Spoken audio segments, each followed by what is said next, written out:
नमस्कार, आप भारत लाइव देख रहे हैं। बिहार में कोई भी नियुक्तियां हो और उसमें घोटाला ना हो, ये हो ही नहीं सकता है।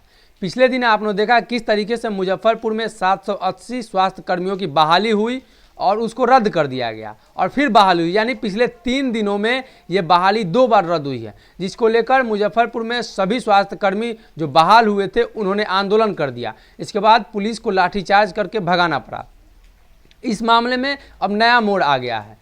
इसको लेकर वहाँ के जो सिविल सर्जन हैं उन्होंने सरकार में जो एनडीए गठबंधन में जो मंत्री हैं और एनडीए गठबंधन में जो पार्टी है उनके कई नेताओं पर संगीन आरोप लगाए हैं। उन्होंने कहा है कि हिंदुस्तानी अवाम मोर्चा के जिला अध्यक्ष के कहने पर 5 से 6 लोगों को नियुक्ति किया गया। इसके बावजूद ये लोग इस पर सवाल उठा रहे हैं।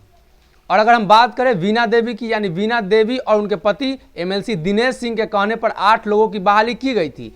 और इस फैसले के बाद जब उनसे पूछा गया, दिनेश सिंह से पूछा गया, तो उन्होंने कहा कि अगर मेरे कहने पे कोई ऐसा करता है तो ये असंवैधानिक है और उसकी सज़ा उसको मिलनी चाहिए। और खैर मामला क्या है इसके पीछे हम नहीं जाते हुए बात करते हैं तेजस्वी यादव की। उन्होंने आज सुबह सुबह नीतीश कुमार को इसी मुद्दे पर घेरा है। उन्होंने अपने ट्विटर हैंडल से एक पेपर पोस्ट किया है और उसमें लिखा है कि बिहार सरकार की करतूतें, 3 जून को स्वास्थ्य विभाग में फर्जी तरीके से फर्जी बहाली हुई, 17 जून को बहाली रद्द कर दी गई, 18 जून को फिर से बहाली हुई, 19 जून को फिर बहाली रद्द कर दी गई। आप कल्पना करिए कि बिहार की नकारा निकम्मी नीतीश सरकार युवाओं को, प्रदेशवासियों के स्वास्थ्य और वर्तमान भविष्य के साथ कैसे खिलवाड़ कर रही है। तो आपने देखा सुबह सुबह उन्होंने नीतीश कुमार पर हमला बोला है। लगातार वो पिछले 1-2 सप्ताह से चुप्पी साधे हुए थे। जो एलजेपी का मामला चल रहा था उस पर वो बोलने से बच रहे थे। लेकिन अगर बिहार में फर्जी तरीके से घोटाले, फर्जी तरीके से नियुक्तियां की बात आई तो उन्होंने सरकार पर लगातार हमला बोला है।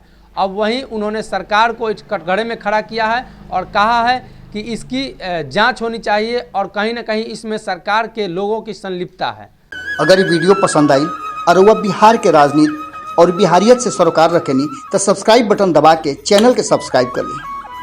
ओजे एगो घंटी बा, ओकरा बटन दबा देला से कुल सटीक और मारक खबर रुआ मुफ्त में मिल जाई। अगर रुआ पत्रकारिता के हमनी के नया प्रयोग में सहयोग कर चाहतानी तो ज्वाइन बटन दबा दी।